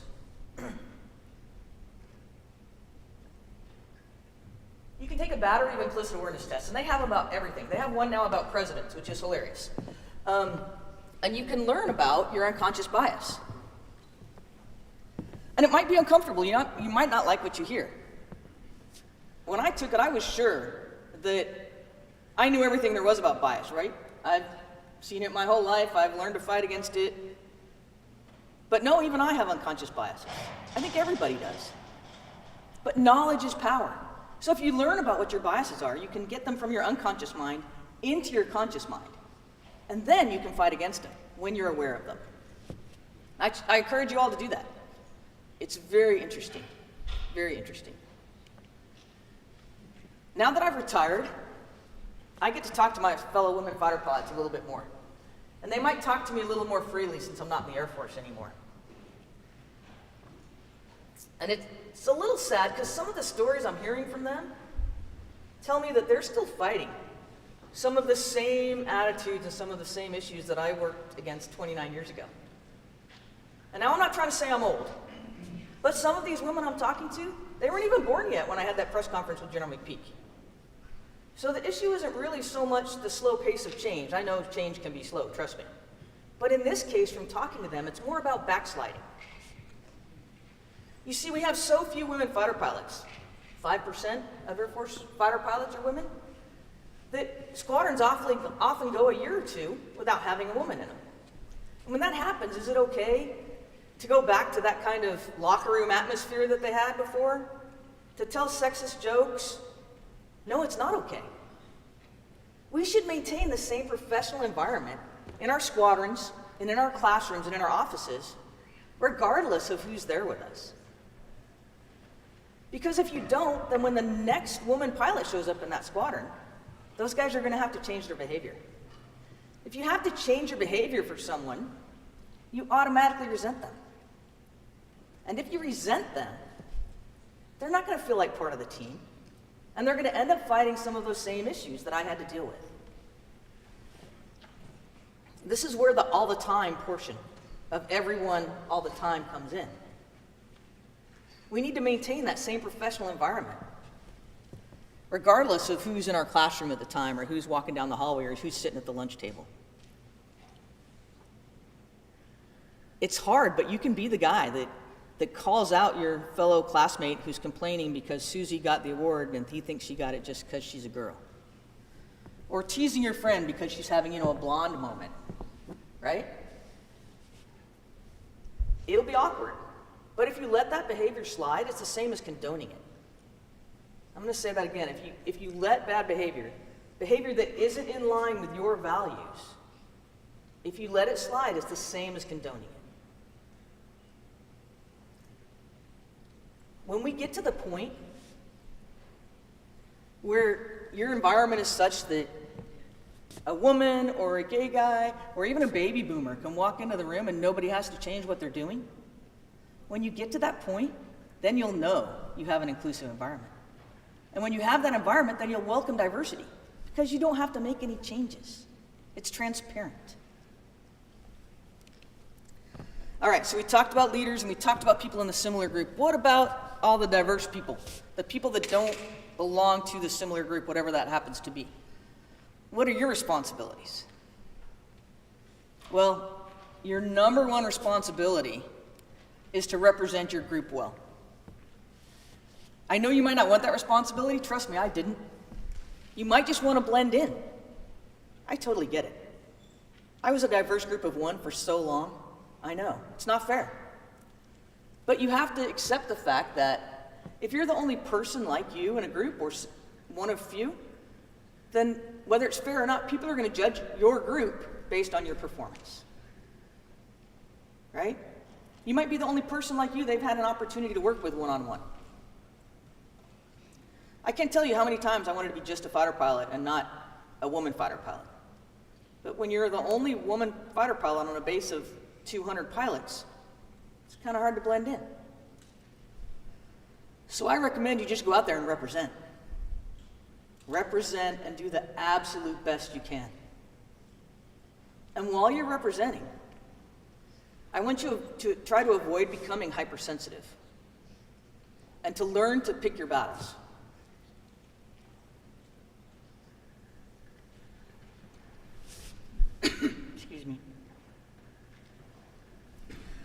tell you another Southwest story. I've been at Southwest for, I don't know, just over a year. I was just off probation.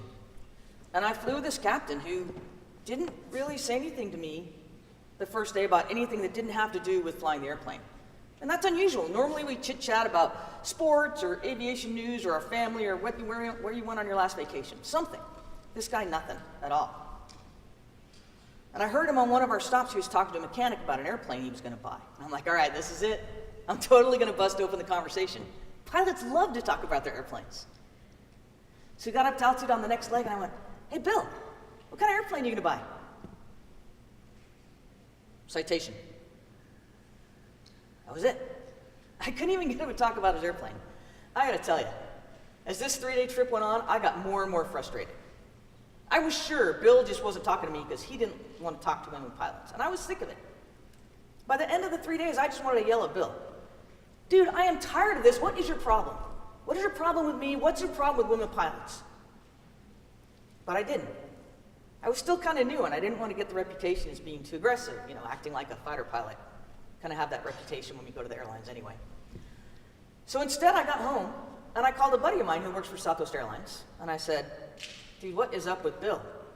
He goes, oh, you flew with Bill? Yeah, he's no fun. He doesn't talk to anybody.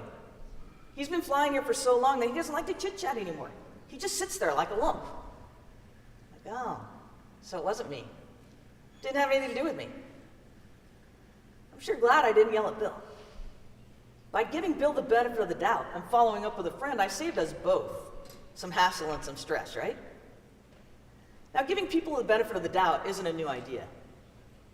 There's an adage that dates back to the 1700s. It's one of my favorites. Hanlon's razor. Never attribute to malice that which is adequately explained by stupidity. Now, I'm not saying that you should assume people are stupid. That's not my point. Sometimes they are, but not always, and you shouldn't assume it. What I am saying is that if somebody's not treating you the way you feel you should be treated, don't assume that it's intentionally to harm you. A lot of times it has nothing to do with you.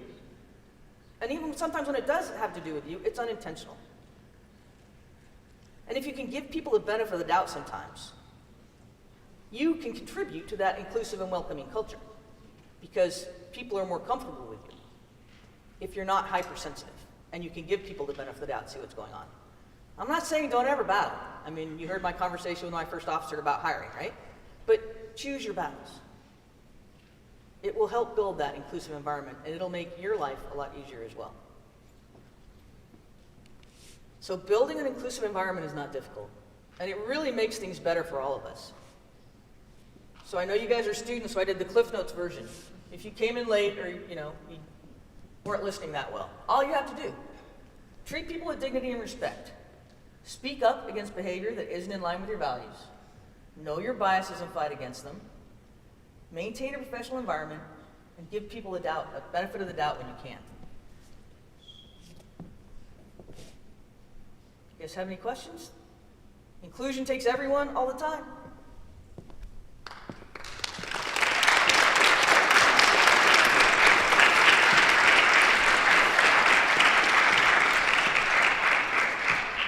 Thank you. Yeah, come on. My favorite place to travel? Well, my first assignment in Germany, I absolutely loved. I went there with 30 days of vacation. We get 30 days a year. I was there 3 years, and I left with no vacation. So I used 120 days of vacation in 3 years. We went all over Europe. But we also, since, flying for the airlines has benefit in that you get free travel on your airline, and you get reduced travel on other airlines. So we have been, since my son got old enough, we've been to Greece and Japan and all over. And I really, really love Japan. But it was very tiring because you're functionally illiterate.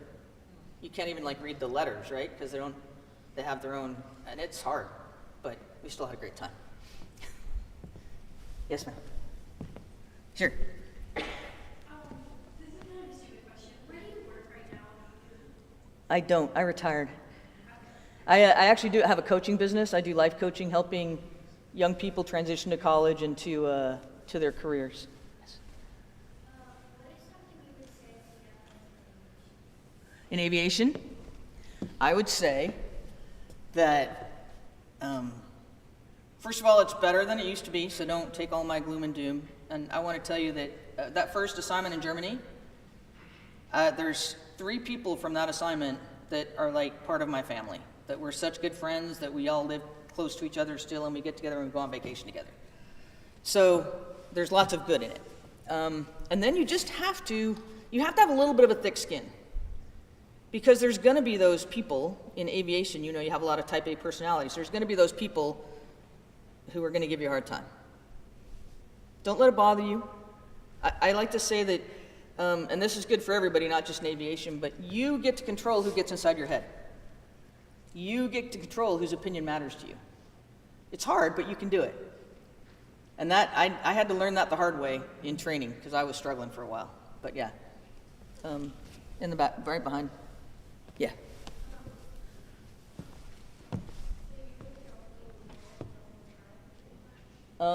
Well, I trained these 2 women here, came to be my students, after I'd been in the F-16 for about 5 years. And then my last assignment, there was 3 squadrons, and there was 3 women F-16 pilots. One, and of course they split us up, one in each squadron. We used to joke, you know, when we'd get together and we're sitting there and the guys are like, "What are you doing?" "We're plotting the overthrow." They didn't like that very much, but it was fun. Is there anybody back there have a question? I can't see your hands very well. Nope? All right. Right there. I'll get you next. I'm sorry. Was there ever a time when you had such a close relationship with the other males that you like the business? Yes. So when we went to, when I finally felt like I was part of, we had one T2I before we went to Red Flag. We went to a place called Dutchimamanu, and we got to fight against that F-15 squadron that Tom was in. Yeah. And it became that's when I really felt like part of the team, because it kind of, there's a little rivalry between F-15 and F-16 pilots anyway, but it was very much my squadron rooting for me, and really kind of just trying to get one over on the F-15 guys. And so that was, then after that, everywhere we went, like when we went to Red Flag, I just felt like I had 20 big brothers with me all the time. It was fun. Go ahead, because you've been waiting a while. Like physically? No. Have I argued with them? Maybe once or twice? Yeah. But once again, it's that thing of picking your battles, right? So at that same time I went to Red Flag, one of my squadron mates said, "Oh, I want you to meet this guy. He's a weapons instructor here at Red Flag." I'm like, "Okay." So I follow him to meet this guy, and his name was, what was his name? I think it was John. I don't remember now. Try not to think about him too much. And he introduces me, and I go, "Hey, John, I'm Betty." And he looked at me, and he looked at my hand, turned around, walked away. Nothing. And that's one of those choose your battle things. So I let John walk away. I knew there was nothing I was going to say to him that was going to change his mind about anything. He didn't know me. He'd never seen me fly the jet. He just knew he didn't like what I was doing. So those people, you just let go. You don't mess with them. It's not going to do any good. Yes, ma'am. This is kind of a two-part question. When you first got to Germany, did you feel like there was more men that didn't want you there than wanted you there, or were they more accepting than you expected? And then when you left, do you feel like you had an impact on that? Do you feel like they changed? Oh yeah. So you guys know what a bell curve looks like, right? It's kind of an arrow on each side. So it's kind of like a bell curve. So there was a few people that were like, "Yeah, this is going to be fine. Who cares?" And then there was this big bell in the middle that was like, "We're not so sure about this, but we're going to withhold judgment and wait and see. Who knows? Maybe she can actually fly the jet," right? And then there was the guys like Tom on the other end. And I didn't worry about those guys. And by the time we finished at my TDY to Dutchimamanu, those guys were still not, they were never going to be convinced, so it didn't matter. But the rest of the squadron was pretty supportive. And then the interesting thing is there were 4 squadrons on Springdale Air Base when I was there. 2 F-16 squadrons, F-15 squadron, and A-10 squadron. And I was, by the time I left 3 years later, I could walk down to the A-10 squadron bar and hang out and sing songs with them, or the Eagle squadron bar and hang out and sing songs with them. There was, sorry, it was the funny story. When I went to get hired at Southwest Airlines, I did what's called interview prep. And the guy that ran the interview prep had been an F-15 squadron, had been an F-15 pilot at Springdale when I was in F-16 squadron. But he showed up towards the end. And he told me a story. He said that we fought each other. I didn't remember. And I shot him, apparently. And he came back to the squadron. And this other friend of mine's like, "Albie, what's wrong?" "Oh, Betty shot me." He's like, dude, don't worry about it. She shoots everybody. So by then, yes, you make an impact. You change people's minds, and that's why I loved my assignment at Luke, because there's 9 squadrons there training the future F-16 pilots, and there's 1 woman. But everybody knew who I was. It was fun. Yes, ma'am.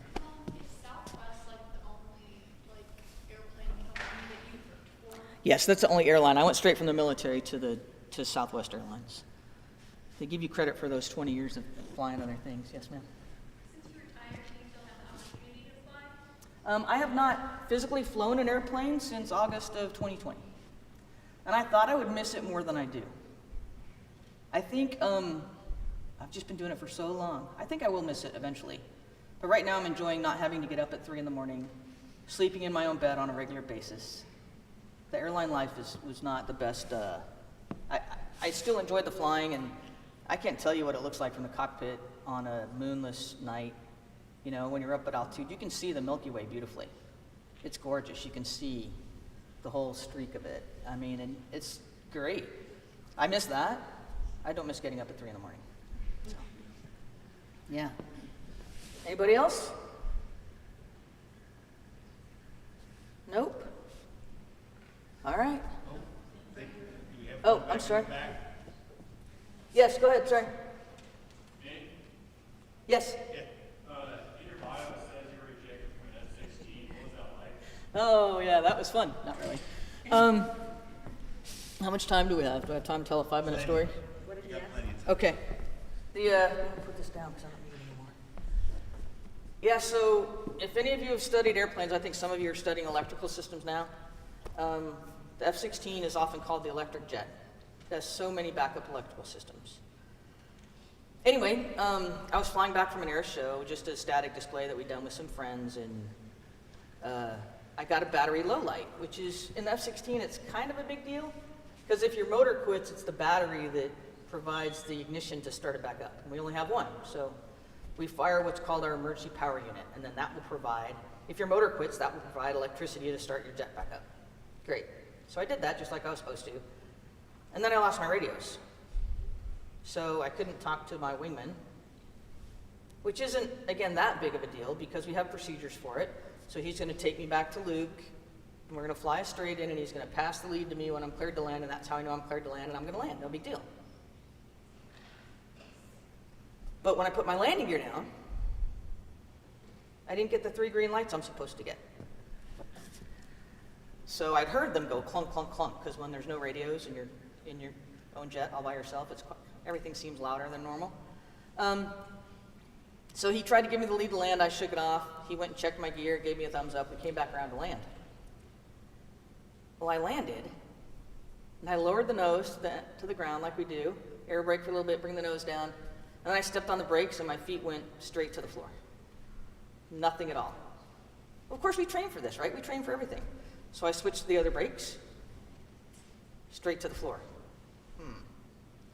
Turn the anti-skid off, nothing. I put the hook down, because we have a hook and we can catch the cable at the end of the runway, kind of like on an aircraft carrier, if you've ever seen that. I put the hook down. The hook unlocked light didn't come on. It's not so good.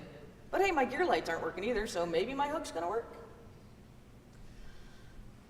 Get to the first cable, doesn't work. There's 2 cables.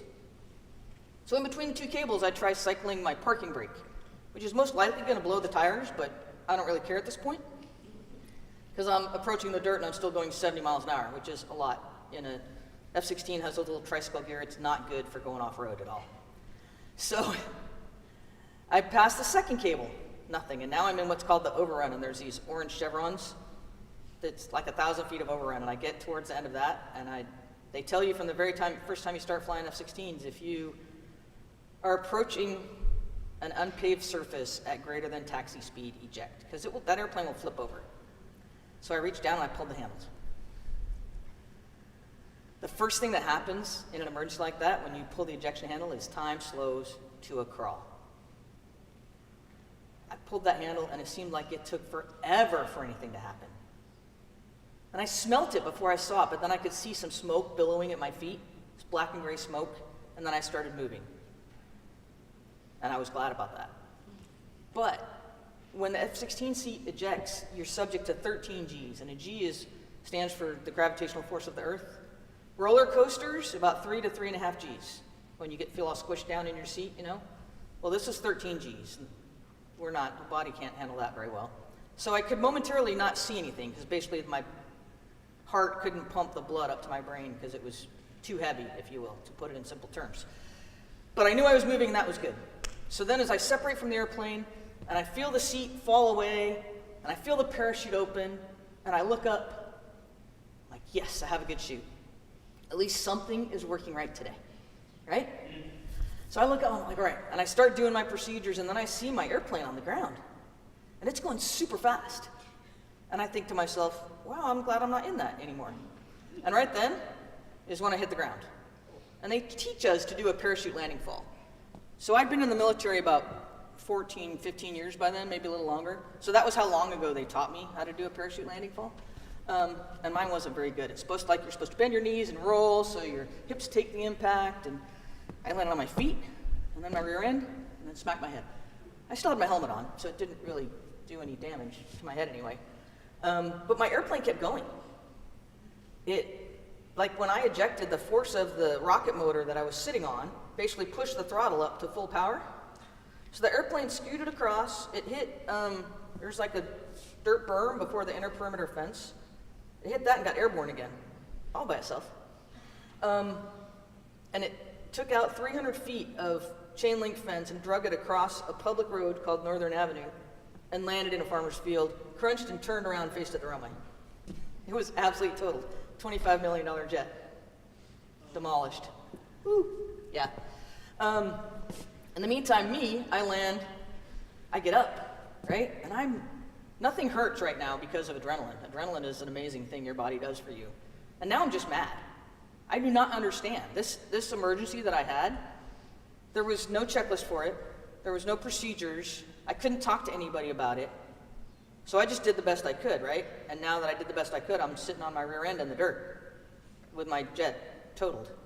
So I'm mad. I don't understand what happened.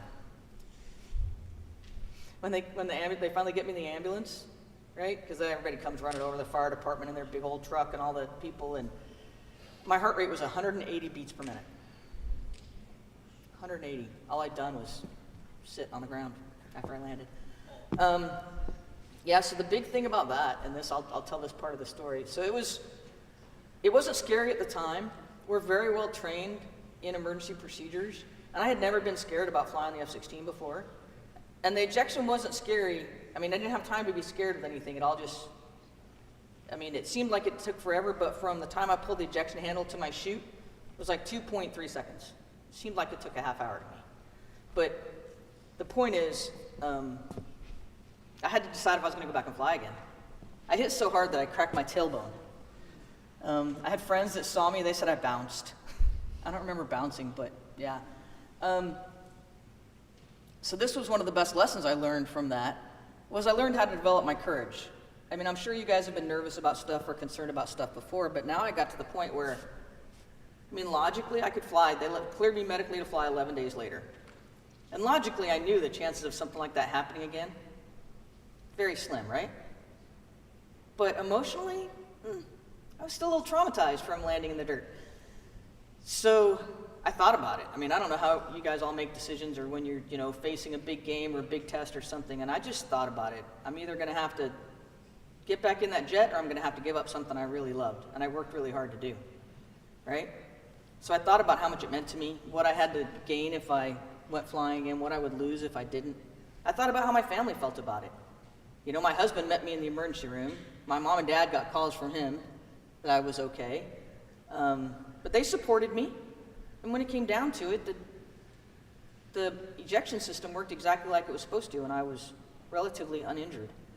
So yeah, I went back and flew again. But that process of developing your courage, I've used at other times, and not so much just for such big decisions, but for anything, right? For a lot of people, going off to college is scary. I get that.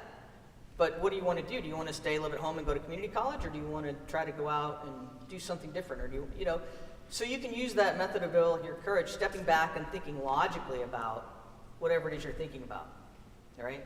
And trying to sort it out that way. And that helps me develop my courage to make tough decisions. Yeah, I don't recommend ejecting though, if you don't have to. Anything else?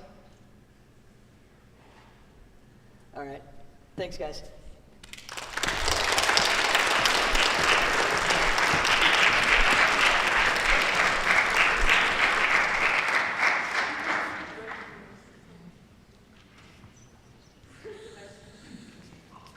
This concludes our session for this morning.